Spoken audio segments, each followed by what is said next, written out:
Isang bulag sa kamunduhan, ligtas ka sa kasalanan. Nanginginig pa yan, maligtas lang ang bulag sa kasalanan. Ngunit habang siya'y nanginginig, ang bulag ay hindi maliligtas kung hindi niya masumpungan ang tunay na Panginoon. Yan, no? Sabi nga ni Predicador, ligtas na daw ako eh. Ibig sabihin, pwede na palang hindi ako magpabautismo, Pastor.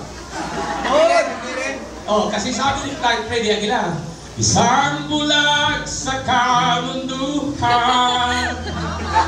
ligtas ka sa kasalanan.